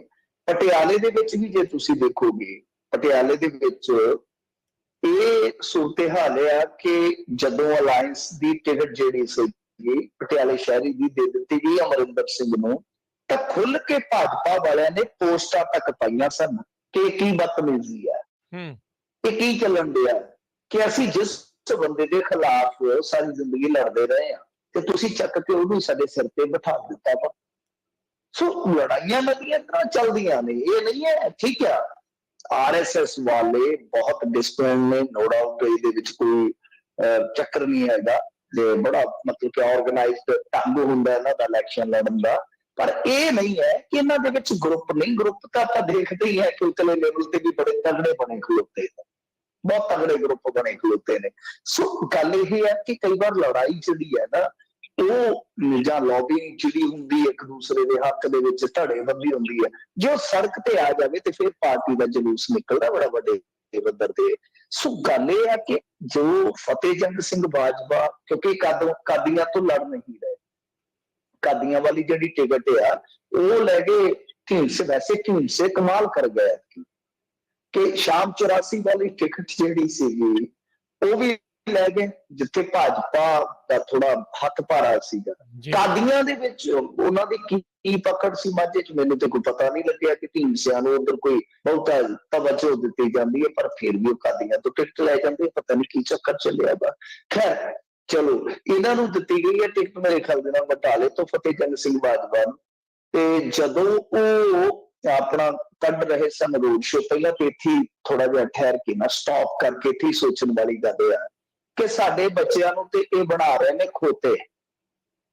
ਸਕੂਲ ਕੀਤੇ ਹੋਏ ਨੇ ਬੰਦ ਇਹਨਾਂ ਨੇ, ਕਾਲਜ ਕੀਤੇ ਹੋਏ ਬੰਦ। ਆ 2-2.5 ਸਾਲ ਹੋ ਗਏ, ਬੱਚੇ ਤੇ ਸਾਡੇ ਬਣ ਰਹੇ ਖੋਤੇ ਦਿਮਾਗ ਦੇ ਪੱਖੋਂ। ਆਪ ਇਹ ਰੋਡ ਸ਼ੋ ਕੱਢ ਰਹੇ ਨੇ। ਇਹਨਾਂ ਦੇ ਜਵਾਕ ਪਤਾ ਨਹੀਂ ਕਿਹੜੀਆਂ ਕਿਹੜੀਆਂ, ਹੁਣ ਤਾਂ ਡਿਜੀਟਲ ਯੂਨੀਵਰਸਿਟੀ ਵੀ ਬਣਾ ਦੇਣੀ ਹੈ ਨਾ, ਡਿਜੀਟਲ ਪ੍ਰਧਾਨ ਮੰਤਰੀ ਨੇ, ਡਿਜੀਟਲ ਇੰਡੀਆ ਦੇ ਪ੍ਰਧਾਨ ਮੰਤਰੀ ਨੇ ਡਿਜੀਟਲ ਯੂਨੀਵਰਸਿਟੀ ਦਾ ਵੀ ਨਾਮ ਕਰ ਦਿੱਤਾ ਹੈ। ਹੁਣ ਗਰੀਬ ਦਾ 69 ਦਾ ਬੱਚਾ ਜਾਂ ਛੋਟਾ ਬੱਚਾ ਕਿਵੇਂ ਆਨਲਾਈਨ ਪੜ੍ਹੇਗਾ? ਸਭ ਤੋਂ ਪਰੇ ਹੈ ਇਹਨਾਂ ਦੇ ਬੱਚੇ ਤਾਂ ਇੱਥੇ ਬੈਠੇ ਵੀ ਕੋਡਿੰਗ ਕਰੀ ਜਾਣਗੇ, ਗੇਮਿੰਗ ਕਰੀ ਜਾਣਗੇ, ਬੜੇ ਸੌਫਟਵੇਅਰ ਕਰੀ ਜਾਣਗੇ। ਇਹਨਾਂ ਦੇ ਕੋਲ ਤੇ ਸਭ ਕੁਛ ਹੈ। ਇਹ ਤੇ ਦੁਨੀਆ ਦੀ ਕਿਸੇ ਵੀ ਯੂਨੀਵਰਸਿਟੀ ਦੇ ਵਿੱਚ ਬੈਠੇ ਬੈਠੇ ਵੀ ਦਾਖਲਾ ਲੈ ਸਕਦੇ ਆ, ਰਗੜ ਦਿੱਤੇ ਨੇ। ਅੱਛਾ, ਕਿੱਡੀ ਹੈਰਾਨਗੀ ਵਾਲੀ ਗੱਲ ਆ ਕਿ 5-5,000 7-7,000 ਬੰਦਾ ਉਹ ਚੰਨੀ ਲਈ ਫਿਰਦਾ ਰੋਡ ਸ਼ੋ ਦੇ ਵਿੱਚ, ਜਿਹੜਾ ਪਾਬੰਦੀਆਂ ਲਾ ਦਿੰਦਾ ਕਿੰਨੀ ਤਰੀਕ ਤੱਕ ਹੈ ਸਕੂਲ ਤੇ ਕਾਲਜ ਬੰਦ। ਆ ਪੰਚਾਇਤਾਂ ਜਾਉਂਦੇ ਰਹਿਣ, ਕੁਛ ਜਾਗਦੀਆਂ ਜ਼ਮੀਰਾਂ ਵਾਲੇ ਲੋਕ ਹੋਣ। ਉਧਰ ਜਿਵੇਂ ਟਰੋਡੋ ਨੂੰ ਘੇਰ ਲਿਆ ਟਰੱਕ ਵਾਲਿਆਂ ਨੇ, ਜਾ ਕੇ ਇੱਧਰ ਲੋਕਾਂ ਨੇ ਘੇਰ ਲਿਆ ਸਕੂਲ ਕੇ ਸਕੂਲ ਖੋਲੋ, ਕਿਉਂ ਨਹੀਂ ਖੋਲ ਰਹੇ ਤੁਸੀਂ? ਕਿਉਂ ਨਹੀਂ ਖੋਲ ਰਹੇ? ਸੋ ਇਹ ਆਪਣੇ ਆਪ ਦੇ ਵਿੱਚ ਬੜੀ ਵੱਡੀ ਗੱਲ ਹੈ ਕਿ ਤੇ ਰੋਡ ਸ਼ੋ ਕੱਢ ਕੇ ਤੇ ਜੁੰਡੇ ਜੀ ਹੋਈ ਜਾਂਦੇ ਆ। ਇਹ ਲੜੇ ਨੇ ਆਪਸ ਦੇ ਵਿੱਚ, ਮੇਰੇ ਖਿਆਲ ਦੇ ਨਾਲ ਕੋਈ ਵੱਡੀ ਗੱਲ ਨਹੀਂ ਹੈ। ਵੱਡੀ ਗੱਲ ਤੇ ਮੇਰੇ ਭਾਣੇ ਇਹ ਹੈ ਜਿਹੜੀ ਮੈਂ ਤੁਹਾਨੂੰ ਦੱਸ ਰਿਹਾ ਵਾਂ, ਦਿਲ ਦੀ ਦੱਸ ਰਿਹਾ ਵਾਂ ਜਾਂ ਲੋਕਾਂ ਦੀ ਦੱਸ ਰਿਹਾ ਵਾਂ, ਕਿ ਲੋਕਾਂ ਨੂੰ ਡਰਾ ਕੇ ਲੋਕ ਡਰ ਜਾਂਦੇ ਨੇ ਕਿ ਜਵਾਕ ਜਿਹੜੇ ਸਕੂਲ ਚ ਨਿਕਲਣੇ। ਪ੍ਰਾਈਵੇਟ ਸਕੂਲਾਂ ਚੋਂ ਬੱਚੇ ਜਿਹੜੇ ਆ ਉਹ ਕਿਤੇ ਸਰਕਾਰੀ ਸਕੂਲ ਸਕੂਲਾਂ ਚ ਨਾ ਚਲੇ ਜਾਣ, ਇਹ ਡਰਾਵਾ ਵੀ ਬਹੁਤ ਜ਼ਿਆਦਾ ਦਿੱਤਾ ਜਾਂਦਾ। ਪਰ ਟ੍ਰੈਡੀਸ਼ਨਲ ਐਜੂਕੇਸ਼ਨ ਵਾਸਤੇ ਇਸ ਬਜਟ ਦੇ ਵਿੱਚ ਆਇਆ ਹੀ ਕੁਛ ਨਹੀਂ। ਆਨਲਾਈਨ ਕਿੱਧਰ ਨੂੰ ਜਾ ਰਿਹਾ ਹੈ ਮੁਲਕ, ਕਿੱਧਰ ਨੂੰ ਜਾ ਰਿਹਾ ਢਾਂਚਾ, ਸਾਨੂੰ ਤੇ ਸਮਝ ਨਹੀਂ ਆਉਂਦੀ। ਕਦੇ ਕਦੇ ਨਿਊ ਵਰਲਡ ਆਰਡਰ ਵਾਲਾ ਜਿਹੜਾ ਰੌਲਾ ਪਾਉਂਦੇ ਆ ਕਿ ਹੁਣ ਇੱਥੇ ਡਿਜੀਟਲ ਕਰੰਸੀ ਵੀ ਆ ਜਾਣੀ ਇੰਡੀਆ ਦੇ ਵਿੱਚ, ਇੱਕ ਹੋਰ ਆਈਡੀ ਆ ਰਹੀ ਹੈ ਜਿਹਦੇ ਵਿੱਚ ਸਾਰੀਆਂ ਆਈਡੀਜ਼ ਇਹਨਾਂ ਨੇ ਮਿਲਾ ਦੇਣੀਆਂ। ਸਮਝ ਤੋਂ ਪਰੇ ਸਾਡੇ ਨਾਲ ਕੀ ਹੁੰਦੇ ਆ ਤੇ ਕੀ ਹੋਣਾ ਪਤਾ ਹੀ ਨਹੀਂ। ਤੇ ਖੈਰ ਲੜੇ ਨੇ ਤੇ ਕਾਫੀ ਜ਼ਿਆਦਾ ਲੜੇ ਨੇ, ਇੱਕ ਦੂਜੇ ਦੇ ਜੁੱਬੇ ਇਹਨਾਂ ਨੇ ਪੱਟੇ ਆ। ਪਰ ਇਸ ਤੋਂ ਵੀ ਅਗਲੀ ਖਬਰ ਇਹ ਆ ਕਿ ਫਤਿਹ ਜੰਗ ਸਿੰਘ ਬਾਜਵਾ ਖਿਲਾਫ ਚੋਣ ਕਮਿਸ਼ਨ ਨੇ ਕਰੋਨਾ ਨਿਯਮਾਂ ਦਾ ਉਲੰਘਣ ਕਰਨ ਦਾ ਜਿਹੜਾ ਮਾਮਲਾ ਦਰਜ ਹੈ ਉਹ ਵੀ ਦਰਜ ਕਰ ਲਿਆ। ਇਹ ਵੀ ਇੱਕ ਵੱਡੀ ਖਬਰ ਹੈ। ਅੱਛਾ, ਹੁਣ ਇਹਦੇ ਤੇ ਕਰ ਲਿਆ ਤੇ ਚੰਨੀ ਤੇ ਕਿਉਂ ਨਹੀਂ ਜੇ ਕੀਤਾ ਭਾਈ? ਚੰਨੀ ਤੁਹਾਡੀ ਭੂਆ ਦਾ ਪੁੱਤ ਲੱਗਦਾ, ਚੰਨੀ ਤੁਹਾਡਾ ਅੰਕਲ ਹੈ। ਉਹ 5000 7000 ਬੰਦਾ ਲੈ ਕੇ ਕਾਗਜ਼ ਭਰ ਕੇ ਆਇਆ ਵਾ। ਸੁਖਬੀਰ ਸਿੰਘ ਬਾਦਲ ਡੇਲੀ ਇਕੱਠ ਕਰਦਾ ਹੈ। ਭਗਵੰਤ ਮਾਨ ਵੀ ਕੋਈ 1000 ਬੰਦਾ ਨਾਲ ਲੈ ਕੇ ਉੱਥੇ ਬਾਅਦ ਪ੍ਰਚਾਰ ਕਰਦਾ ਨਜ਼ਰ ਆਉਂਦਾ ਆ। ਇਹ ਕੀ ਚੱਲਦਾ ਪਿਆ? ਸਾਨੂੰ ਸਮਝ ਤੋਂ ਪਰੇ ਹੈ, ਸਾਡੀ ਸਮਝ ਤੋਂ ਪਰੇ ਹੈ ਗੱਲ ਕਿ ਠੀਕ ਹੈ ਚਲੋ ਮਾਮਲਾ ਦਰਜ ਕਰ ਦਿੱਤਾ ਨਾ, ਮਾਮਲਿਆਂ ਦਾ ਕੀ ਬਣਨਾ ਉਹ ਵੀ ਸਾਨੂੰ ਪਤਾ ਆ। ਮਾਮਲੇ ਬਣ ਗਏ, ਬਸ ਮਾਮਲੇ ਏਦਾਂ ਹੀ ਲੰਘਦੇ ਰਹਿ ਜਾਂਦੇ ਆ। ਚੋਣ ਕਮਿਸ਼ਨ ਨੇ ਤੇ ਚੋਣ ਕਰਾ ਕੇ ਇੱਥੋਂ ਨਿਕਲ ਜਾਣਾ, ਚਲੋ ਦੂਸਰੇ ਰਾਜਾਂ ਨੂੰ ਚਲੇ ਜਾਏਗਾ ਕਿ ਹੁਣ ਇੱਥੇ ਕਰਾਉਣਾ ਇਲੈਕਸ਼ਨ, ਉੱਥੋਂ ਪਰਚੇ ਕਰਕੇ ਬਾਹਰ ਨਿਕਲ ਜਾਏਗਾ। ਇਹ ਤੇ ਮਦਾਰੀਆਂ ਨੂੰ ਤਮਾਸ਼ਾ ਕਰਦੇ ਨੇ, ਜਿਵੇਂ ਉਹ ਮਦਾਰੀ ਪਿੰਡ ਦੇ ਵਿੱਚ ਉੱਥੇ ਆ ਜਾਓ, ਉੱਥੇ ਕਰਦੇ ਆ ਤਮਾਸ਼ਾ, ਉੱਥੇ ਕਰਦੇ ਆ ਲੋਕ ਪਿੱਛੇ ਜਾਂਦੇ ਆ, ਉੱਥੇ ਕਰਦੇ ਆ ਕੰਨ ਤੇ ਛਾਲ ਮਾਰ ਕੇ ਉਹਨੂੰ ਨੱਸ ਗਏ, ਕਦੇ ਇੱਧਰ ਨੂੰ ਨੱਸ ਗਏ। ਉਹ ਕਿਸੇ ਨੇ ਬਾਂਦਰ ਨੂੰ ਰਾਜਾ ਬਣਾ ਦਿੱਤਾ ਸੀਗਾ ਜੰਗਲ ਦਾ, ਆਖਿਆ ਕੋਈ ਬੜਾ ਬੋਰ ਹੋ ਗਿਆ ਸ਼ੇਰ ਤੋਂ, 4 ਕੁ ਦਿਨ ਤੂੰ ਕਰ। ਉਹਨੇ ਕਿਹਾ ਗੱਲ ਕੀ, ਆਪਾਂ ਤਾਂ ਬਹੁਤ ਪੁਰਾਣੇ ਰਾਜੇ ਨੇ। ਤੇ ਚਲੋ ਇੱਕ ਦਿਨ ਉੱਤੇ ਕੋਈ ਜਾਨਵਰਾਂ ਦਾ ਰੌਲਾ ਪੈ ਗਿਆ, ਉਹਨਾਂ ਨੇ ਆਖਿਆ ਫਿਰ ਚਲੋ ਰਾਜਨ ਦੇ ਕੋਲ ਚੱਲੀਏ। ਤੇ ਰਾਜਨ ਸਾਹਿਬ ਬੈਠੇ ਤੇ ਸਿਰ ਖੁਰਕੀ ਜਾਂਦੇ ਸਨ। ਉਹਨੇ ਆਖਿਆ ਰਾਜਨ ਝਗੜਾ ਹੋ ਗਿਆ। ਉਹਨੇ ਕਿਹਾ ਬੜੀ ਮਾੜੀ ਗੱਲ ਆ। ਛਾਲ ਮਾਰ ਕੇ ਰੁੱਖ ਤੇ ਚੜ ਗਿਆ। ਉਹ ਥੱਲੇ ਖਲੋਤੇ, ਕਦੇ ਐਸ ਰੁੱਖ ਤੇ ਚਲਾ ਜਾਵੇ, ਕਦੇ ਉਸ ਰੁੱਖ ਤੇ ਚਲਾ ਜਾਵੇ। ਉਹਨਾਂ ਕਹਿੰਦਾ ਨਵੇੜੋ ਕੁਛ ਲੱਖਣ ਠਹਿਰੋ, ਕਦੇ ਇਸ ਰੁੱਖ ਤੇ ਛਾਲ ਮਾਰੇ, ਕਦੇ ਟਪੂਸੀ ਮਾਰ ਕੇ ਉਸ ਰੁੱਖ ਤੇ। ਉਹ ਦੁਪਹਿਰ ਹੋ ਗਈ ਨਾ ਕਿ ਚੱਕਰ ਕੀ ਹੈ, ਨਵੇੜੋ ਕੋਈ ਮਸਲੇ ਨੂੰ ਛੱਡੋ, ਤੁਸੀਂ ਮੇਰੀਆਂ ਆਉਣੀਆਂ ਤੇ ਜਾਣੀਆਂ ਦੇਖੋ, ਦਫਾ ਕਰੋ। ਸੋ ਇੱਥੇ ਤੇ ਹਾਲ ਇਹ ਆ ਕਿ ਇੱਥੇ ਇਹਨਾਂ ਦੀਆਂ ਆਉਣੀਆਂ ਤੇ ਜਾਣੀਆਂ ਵੇਖੋ, ਇਹ ਹੱਲ ਨਹੀਂ ਕਰ ਰਹੇ। ਸਾਡੀਆਂ ਸਮੱਸਿਆਵਾਂ ਵੱਖਰੀ ਕਿਸਮ ਦੀਆਂ ਨੇ। ਸੋ ਇਹ ਚੋਣ ਕਮਿਸ਼ਨ ਵੀ ਜਿਹੜਾ ਹੈ ਨਾ, ਜਿਵੇਂ ਮੈਂ ਤੁਹਾਨੂੰ ਹੁਣ ਜਿਸ ਜਾਨਵਰ ਦੀ ਦੱਸੀ ਹੈ ਕਹਾਣੀ, ਠੀਕ ਵੈਸਾ ਹੀ ਕੰਮ ਕਰ ਰਿਹਾ। ਉਹ ਕਹਿੰਦਾ ਮੇਰੀਆਂ ਆਉਣੀਆਂ ਤੇ ਜਾਣੀਆਂ ਵੇਖੋ, ਕਦੇ ਇਸ ਰਾਜ ਦੇ ਵਿੱਚੋਂ, ਕਦੇ ਉਸ ਰਾਜ ਦੇ ਵਿੱਚੋਂ। ਖੁਦ ਗਵਰਨਰ ਰਾਜਸਥਾਨ ਦਾ ਉਸ ਸਮੇਂ ਦਾ ਗਵਰਨਰ ਕਲਿਆਣ ਸਿੰਘ ਮੋਦੀ ਵਾਸਤੇ ਪ੍ਰਚਾਰ ਕਰ ਜਾਂਦਾ, ਇਹਨਾਂ ਦੀ ਜ਼ਰੂਰਤ ਨਹੀਂ ਪਈ ਕਿ ਉਹਦੇ ਤੇ ਕਾਰਵਾਈ ਕਰੇ। ਬੋੜਾ ਬਘਿਆੜ ਬਿਠਾਇਆ ਇਹਨਾਂ ਨੇ, ਕਰਦਾ ਹੈ ਕੱਖ ਨਹੀਂ। ਕਾਂਗਰਸ ਪਾਰਟੀ ਵੱਲੋਂ ਸਿੱਖ ਸ਼ਬਦਾਵਲੀ ਦੀ ਤੋੜ ਮਰੋੜ ਕੇ ਪੇਸ਼ ਕੀਤਾ ਗਿਆ ਸ਼੍ਰੋਮਣੀ ਕਮੇਟੀ ਦਾ ਆਇਆ ਬਿਆਨ। ਹਾਂਜੀ ਦੇਖੋ, ਇਹ ਧਾਰਮਿਕ ਮਸਲਾ ਹੈ ਔਰ ਇਹਦੇ ਵਿੱਚ ਕੀ ਹੈ ਕਿ ਕਾਂਗਰਸ ਨੇ ਇੱਕ ਸੌਂਗ ਬਣਾਇਆ ਵਾ, ਜਿਹੜਾ ਬਣਾਉਂਦੇ ਹੁੰਦੇ ਨਾ ਕਈ ਵਾਰ ਇਲੈਕਸ਼ਨ ਦੇ ਵਿੱਚ ਥੀਮ ਸੌਂਗ ਆ ਜਾਂਦੇ ਨੇ, ਪਾਰਟੀਆਂ ਵੱਲੋਂ ਬਣਾਇਆ ਜਾਂਦਾ ਵਾ। ਤਾਂ ਉਹਦੇ ਵਿੱਚ ਕੁਝ ਸ਼ਬਦਾਵਲੀ ਤੇ ਇਤਰਾਜ਼ ਹੈ। ਐਸਜੀਪੀਸੀ ਨੇ ਉਹਨਾਂ ਨੇ ਨੋਟਿਸ ਵੀ ਘੱਲਿਆ ਵਾ। ਤੇ ਉਹਦੇ ਵਿੱਚ ਕੀ ਹੈ ਕਿ ਇਹਨਾਂ ਨੇ ਜਿਵੇਂ ਆਪਣੇ ਅਰਦਾਸ ਦੇ ਵਿੱਚ ਆਖਰੀ ਸਤਰਾਂ ਨੇ ਨਾਨਕ ਨਾਮ ਚੜ੍ਹਦੀ ਕਲਾ ਪੂਰੇ ਭਾਨ ਸਰਬਤ ਦਾ ਭਲਾ, ਤਾਂ ਇਹਨਾਂ ਨੇ ਜੋ ਸ਼ਬਦਾਵਲੀ ਲਿਖੀ ਹੈ ਵੈਸੇ ਗਲਤ ਹੈ ਕਿ ਤੁਸੀਂ ਹੋਰ ਕੁਝ ਚੀਜ਼ ਲਿਖ ਲਓ। ਇਹਨਾਂ ਨੇ ਲਿਖਿਆ ਮਤਲਬ ਕਿ ਪੰਜਾਬ ਦੇ ਨਾਲ ਜੋੜ ਕੇ ਕਾਂਗਰਸ ਮੰਗੇ ਸਰਬੱਤ ਦਾ ਭਲਾ, ਪੰਜਾਬ ਦੀ ਚੜ੍ਹਦੀ ਕਲਾ, ਕਾਂਗਰਸ ਮੰਗੇ ਸਰਬੱਤ ਦਾ ਭਲਾ। ਵੈਸੇ ਮੇਰੇ ਖਿਆਲ ਦੇ ਨਾਲ ਇਤਰਾਜ਼ ਉਹਨਾਂ ਦਾ ਚਾਹੁੰਦੇ ਆ ਕਿ ਜਿਹੜੀਆਂ ਗੁਰਬਾਣੀ ਦੇ ਨਾਲ ਰਲਦੀਆਂ ਮਿਲਦੀਆਂ ਇਸਤੇਮਾਲ ਕਰਦੇ। ਔਰ ਤੁਹਾਨੂੰ ਪਤਾ ਹੈ ਨਾ ਕਿ ਬੜੀਆਂ ਅੱਗੇ ਵੀ ਕੰਟਰੋਵਰਸੀਆਂ ਹੋਈਆਂ ਨੇ ਉਰੇ ਆਪਣੇ ਪੰਜਾਬ 'ਚ। ਇੱਕ ਵਾਰੀ ਝਾੜੂ ਦਾ ਨਿਸ਼ਾਨ ਉਹਨਾਂ ਨੇ ਲਾ ਦਿੱਤਾ ਸੀ ਮੇਰੇ ਖਿਆਲ ਦੇ ਨਾਲ ਦਰਬਾਰ ਸਾਹਿਬ ਦੀ ਫੋਟੋ ਤੇ, ਬਰੋਬਰ ਜੀ। ਅੱਛਾ, ਉਹ ਉਹਨਾਂ ਨੂੰ ਵਾਪਸ ਲੈਣਾ ਪਿਆ ਸੀ। ਇਸ ਤੋਂ ਇਲਾਵਾ ਕਿੰਨੇ ਲੀਡਰ ਨੇ ਜਿਨ੍ਹਾਂ ਨੇ ਮਾਫੀਆਂ ਮੰਗੀਆਂ ਜਾਂ ਜਿਨ੍ਹਾਂ ਨੂੰ ਤਨਖਾਹਾਂ ਵਗੈਰਾ ਜੋ ਵੀ ਧਾਰਮਿਕ ਤੌਰ ਤੇ ਸਜ਼ਾ ਹੁੰਦੀ ਉਹ ਲੱਗੀਆਂ, ਫਿਰ ਕਿਉਂ ਨਹੀਂ ਬਾਜ਼ ਆਉਂਦੇ? ਕਿਉਂ? ਅੱਛਾ, ਵੈਸੇ ਇਸ ਮਾਮਲੇ ਦੇ ਵਿੱਚ ਐਸਜੀਪੀਸੀ ਉਹ ਕਾਂਗਰਸੀ ਦੋਸ਼ ਲਾਉਂਦੇ, ਉਹ ਕਹਿੰਦੇ ਆ ਕਿ ਕਰਤਾਰਪੁਰ ਸਾਹਿਬ ਕੋਰੀਡੋਰ ਮਿਲੇ ਜਦੋਂ ਬੀਬੀ ਸਿਮਰਤ ਕੌਰ ਬਾਦਲ ਗਈ ਹੈ ਤੇ ਉਹਨੇ ਸ਼ਰੇਆਮ ਕੁਰਬਾਨੀ ਦੀ ਬੇਅਦਬੀ ਕੀਤੀ ਸੀ, ਤੁਸੀਂ ਉਦੋਂ ਕਿਉਂ? ਤੇ ਨਾਲ ਦਰਸ਼ਨ ਬਰਾੜ ਦੇ ਬੇਟੇ ਕਮਲਜੀਤ ਬਰਾੜ ਨੇ ਆਖਿਆ, ਉਹ ਕਹਿੰਦਾ ਕਿ ਦੇਖੋ ਇਹਨਾਂ ਨੇ ਜਿਹੜੀ ਚਿੱਠੀ ਲਿਖੀ ਹੈ ਜਾਂ ਨੋਟਸ ਕਹਿ ਲਓ, ਕਿ ਉਹਦੇ ਵਿੱਚ ਨਾਨਕ ਨਾਮ ਦੀ ਜਗ੍ਹਾ ਕਾਲੀ ਕਾਲੀ ਨਾਨਕ ਨਾਮ ਹੀ ਲਿਖ ਦਿੱਤਾ। ਹਾਲਾਂਕਿ ਮੈਂ ਉਹ ਲੈਟਰ ਨਹੀਂ ਐਕਸੈਸ ਕਰ ਸਕਿਆ, ਮੈਨੂੰ ਪਤਾ ਨਹੀਂ ਹੈ। ਉਹ ਕਹਿੰਦੇ ਕਿ ਕਾਲੀ ਕਾਲੀ ਚ ਇਹਨਾਂ ਨੇ ਤਾਂ ਖੁਦ ਵਿਗਾੜ ਦਿੱਤੀਆਂ ਪੰਕਤੀ। ਸੋ ਐਸਾ ਇੱਕ ਤਰ੍ਹਾਂ ਨਾਲ ਕਹਿ ਲਓ ਕਿ ਇੱਥੇ ਫਿਰ ਟਸਲ ਵਾਲਾ ਕੰਮ ਚੱਲਿਆ ਪਿਆ। ਪਰ ਇਸ ਤੋਂ ਇਲਾਵਾ ਇੱਕ ਚੀਜ਼ ਦੀ ਹੋਰ ਮੈਂ ਤੁਹਾਨੂੰ ਅਪਡੇਸ਼ਨ ਦੇਣੀ ਚਾਹੁੰਦਾ ਵਾਂ ਕਿ ਜਿਹੜਾ ਮੁਹੰਮਦ ਮੁਸਤਫਾ ਹੈ ਉਹ ਵੀ ਘਿਰਿਆ ਹੋਇਆ ਇਸ ਮਾਮਲੇ ਦੇ ਵਿੱਚ, ਕਿਉਂਕਿ ਉਹਨੇ ਗੁਰੂ ਗ੍ਰੰਥ ਸਾਹਿਬ ਨੂੰ ਕਿਤਾਬ ਕਿਹਾ ਇੱਕ ਭਾਸ਼ਣ ਦੇ ਵਿੱਚ। ਹਾਲਾਂਕਿ ਆਪਾਂ ਨੂੰ ਪਤਾ ਹੈ ਕਿ ਅੰਗਰੇਜ਼ ਹੌਲੀ ਬੁੱਕ ਕਹਿੰਦੇ ਨੇ, ਪਰ ਇੱਕ ਪੰਜਾਬੀ ਮੁਸਲਮਾਨ ਜਿਹੜਾ ਇੱਥੋਂ ਦੇ ਚੰਗੇ ਤਰ੍ਹਾਂ ਮਤਲਬ ਅਫਸਰੀ ਸ਼ਾਹੀ ਦੇ ਵਿੱਚੋਂ ਰਿਟਾਇਰ ਹੋਇਆ ਹੋਵੇ, ਉਹ ਕੱਲੀ ਕਿਤਾਬ ਕਹੇ, ਕਿਤਾਬ ਕਹਿ ਕੇ ਸੰਬੋਧਨ ਕਰੇ, ਤਾਂ ਉਹ ਵੀ ਕਾਫੀ ਵਿਵਾਦਤ ਬਣ ਜਾਂਦਾ ਮਸਲਾ। ਸੋ ਉਸ ਮਾਮਲੇ ਦੇ ਵਿੱਚ ਵੀ ਮੁਹੰਮਦ ਮੁਸਤਫਾ ਘਿਰਿਆ। ਪਰ ਮੇਰੀ ਤੇ ਗੁਜ਼ਾਰਿਸ਼ ਅਪੀਲ ਹੈ, ਇਲੈਕਸ਼ਨ ਲੜੋ, ਜੋ ਮਰਜ਼ੀ ਕਰੋ, ਇਲੈਕਸ਼ਨ ਲੜੋ, ਜੋ ਮਰਜ਼ੀ ਕਰੋ, ਪਰ ਆ ਧਾਰਮਿਕ ਮਸਲਾ ਜਦੋਂ ਸ਼ੁਰੂ ਕਰੇ ਇਹਦੇ ਨਾਲ ਨੁਕਸਾਨ ਕੀ ਹੁੰਦਾ? ਦੇਖੋ ਭਾਵਨਾਵਾਂ ਹੁੰਦੀਆਂ ਵੱਖਰੀ ਚੀਜ਼ ਆ, ਉਹ ਨਹੀਂ ਹੋਣੀਆਂ ਚਾਹੀਦੀਆਂ, ਬਟ ਹੁੰਦਾ ਕੀ ਆ ਕਿ ਕਰੂਸ਼ਲ ਸਟੇਜ ਤੇ ਆ ਕੇ ਜਿਹੜੇ ਅਹਿਮ ਸਾਡੇ ਮੁੱਦੇ ਆ ਉਹ ਮਰ ਜਾਂਦੇ ਆ। ਇਸ ਗੱਲ ਦਾ ਇੱਕ ਵੱਖਰਾ ਦੁਕਾਨ ਤੇ ਆ। ਜੀ ਜੀ ਜੀ। ਅਗਲੀ ਮਿੰਟੂ ਜੀ ਗੱਲ ਕਰੀਏ, ਸੁਨੀਲ ਜਾਖੜ ਨੇ ਆਪਣੇ ਦਿਲ ਦੀ ਵੀ ਸੁਣਾਤੀ ਤੇ ਭਵਿੱਖ ਦੀ ਵੀ ਦੱਸਤੀ। ਫਿਰ ਬਿਲਕੁਲ ਉਹ ਤੇ ਜੋਤਸ਼ੀਆਂ ਵਰਗੇ ਹੋ ਗਏ ਕਿ ਦਿਲ ਦੀ ਵੀ ਸੁਣਾ ਗਏ ਤੇ ਭਵਿੱਖ ਦੀ ਵੀ ਕਹਿ ਗਏ। ਖੈਰ, ਸੁਨੀਲ ਜਾਖੜ ਅੱਜ ਦਾ ਕਹਿ ਲਓ ਕਿ ਚਰਚਿਤ ਚਿਹਰਾ ਹੈ। ਵੈਸੇ ਨਵਜੋਤ ਸਿੰਘ ਸਿੱਧੂ ਆਮ ਤੌਰ ਤੇ ਸੁਰਖੀਆਂ ਚ ਰਹਿੰਦੇ, ਡੇਲੀ ਸੁਰਖੀ ਕੋਈ ਉਹਨਾਂ ਦੀ ਤਗੜੀ ਹੁੰਦੀ ਹੈ। ਪਰ ਜੇ ਤੁਸੀਂ ਅੱਜ ਦੇਖੋਗੇ ਤਾਂ ਸੁਨੀਲ ਜਾਖੜ ਹੀ ਸੁਰਖੀ ਹੈ ਮੁੱਖ ਤੌਰ ਤੇ। ਉਹਦਾ ਕਾਰਨ ਇਹ ਹੈ ਕਿ ਇੱਕ ਵੀਡੀਓ ਵਾਇਰਲ ਹੁੰਦੀ ਹੈ ਚੋਣ ਪ੍ਰਚਾਰ ਦੇ ਦੌਰਾਨ ਦੀ, ਜਿਹਦੇ ਵਿੱਚ ਉਹ ਕਹਿੰਦੇ ਨਜ਼ਰ ਆ ਰਹੇ ਆ ਕਿ ਮੇਰੇ ਹੱਕ ਦੇ ਵਿੱਚ 42 MLA ਇੱਕ ਤਰ੍ਹਾਂ ਨਾਲ, ਮਤਲਬ ਕਿ 79 ਦੇ ਵਿੱਚੋਂ 42 ਸਨ, ਸੁਖਜਿੰਦਰ ਸਿੰਘ ਰੰਧਾਵਾ ਦੇ ਹੱਕ ਚ 16, ਸਿੱਧੂ ਦੇ ਹੱਕ ਚ 6 ਤੇ ਚੰਨੀ ਦੇ ਹੱਕ ਚ ਮਹਿਜ਼ 2 ਸਨ। ਪਰ ਮੈਨੂੰ ਕੋਈ ਲਾਲਚ ਨਹੀਂ ਸੀ, ਕੋਈ ਲਾਲਸਾ ਨਹੀਂ ਸੀ ਮੁੱਖ ਮੰਤਰੀ ਵੱਲ ਦੀ। ਤੇ ਨਾਲ ਉਹਨੇ ਕਿਹਾ ਕਿ ਰਾਹੁਲ ਗਾਂਧੀ ਨੇ ਫਿਰ ਮੈਨੂੰ ਕਿਹਾ ਕਿ ਤੈਨੂੰ ਆਪਾਂ ਡਿਪਟੀ ਬਣਾ ਦਿੰਦੇ ਹਾਂ, ਤੇ ਮੈਂ ਕਿਹਾ ਕਿ ਨਹੀਂ ਸੀ, ਸਭ ਰਹਿਣ ਦੇ, ਮੇਰੇ ਲਈ ਇੰਨਾ ਹੀ ਕਾਫੀ ਹੈ, ਤੁਸੀਂ ਕਹਿ ਦਿੱਤਾ।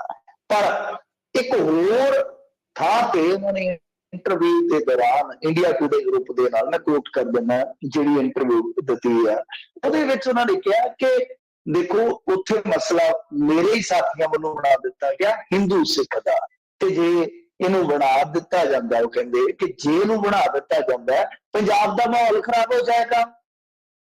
ਇਹ ਬੜੀ ਵੱਡੀ ਗੱਲ ਆ, ਇਹ ਬੜੀ ਵੱਡੀ ਗੱਲ, ਕਿਉਂਕਿ ਇਹ ਮਸਲਾ ਅੱਗੇ ਵੀ ਆਪਾਂ ਚੁੱਕ ਚੁੱਕੇ ਆ ਕਿ ਇਸ ਤਰ੍ਹਾਂ ਦੀ ਖਬਰ ਹੈ ਕਿ ਅੰਬਿਕਾ ਸੋਨੀ ਨੇ ਇਤਰਾਜ਼ ਜਤਾ ਦਿੱਤਾ ਸੀ ਵਗੈਰਾ ਵਗੈਰਾ। ਗੱਲਾਂ ਜਿਹੜੀਆਂ ਉਹ ਬਹੁਤ ਵਾਰੀ ਹੋ ਚੁੱਕੀਆਂ। ਤੇ ਇਸ ਤੋਂ ਇਲਾਵਾ ਸੁਨੀਲ ਜਾਖੜ ਨੇ ਭਵਿੱਖ ਬਾਰੇ ਵੀ ਹੁਣ ਦੇਰ ਸ਼ਾਮ ਇੱਕ ਚੈਨਲ ਦੇ ਇਹਨਾਂ ਦੀ ਇੰਟਰਵਿਊ ਟੈਲੀਕਾਸਟ ਕੀਤੀ ਹੈ, ਉਹਦੀ ਵੀ ਸੁਣਾ ਮਾਰੀ। ਉਹ ਕਹਿੰਦੇ ਕਿ ਮੈਂ ਦੇਖੋ ਐਕਟਿਵ ਪੋਲਿਟਿਕਸ ਦੇ ਵਿੱਚੋਂ ਪਾਸੇ ਹਾਂ, ਇਲੈਕਸ਼ਨ ਮੈਂ ਲੜ ਰਿਹਾ ਨਾ, ਕੋਈ ਲੜਨ ਦੀ ਹੁਣ ਲਲਕਿਆ, ਤਾਂ ਫਿਰ ਤੁਸੀਂ ਇਸ ਨੂੰ ਮੇਰਾ ਸੰਨਿਆਸ ਹੀ ਸਮਝੋ। ਹੁਣ ਸਮਝੋ ਤੁਸੀਂ ਕਿਉਂ ਕੀ ਕਹਿ ਰਹੇ ਆ, ਮਤਲਬ ਕਿ ਸਾਰੀ ਆਪਣੀ ਪੜਾਸ ਕੱਢ ਰਹੇ ਆ, ਔਰ ਨਾਲ ਕਹਿ ਰਹੇ ਕਿ ਚੰਨੀ ਨੂੰ ਇੱਕ ਮੌਕਾ ਹੋਰ ਦੇ ਦੇਣਾ ਚਾਹੀਦਾ ਆ, ਪਰੰਤੂ ਨਾਲ ਹੀ ਆਪਣੀ ਪਾਰਟੀ ਜਾਂ ਸਾਥੀਆਂ ਤੇ ਸਵਾਲ ਵੀ ਖੜੇ ਕਰ ਰਹੇ ਆ, ਔਰ ਆਪਣੇ ਭਾਈਚਾਰੇ ਨੂੰ ਸ਼ਾਇਦ ਉਹ ਗੱਲਾਂ ਚ ਦੱਸ ਰਹੇ ਆ ਕਿ ਤੁਹਾਡੇ ਸੁਨੀਲ ਜਾਖੜ ਨੂੰ ਇਸ ਕਰਕੇ ਚੰਬ ਦਿੱਤਾ ਗਿਆ ਕਿਉਂਕਿ ਮੈਂ ਹਿੰਦੂ ਸੀਗਾ। ਤਾਂ ਇਹ ਆਪਣੇ ਆਪ ਦੇ ਵਿੱਚ ਡੂੰਘੀਆਂ ਰਮਜ਼ਾਂ ਹੁੰਦੀਆਂ ਨੇ, ਇਹ ਜਿਹੜੀਆਂ ਗੱਲਾਂ ਹੁੰਦੀਆਂ ਨੇ ਲੀਡਰਾਂ ਦੀਆਂ, ਇਹ ਕਈ ਵਾਰ ਬਹੁਤ ਥੱਲਿਓਂ ਜਾ ਕੇ ਕੀਤੀਆਂ ਗਈਆਂ ਹੁੰਦੀਆਂ ਨੇ।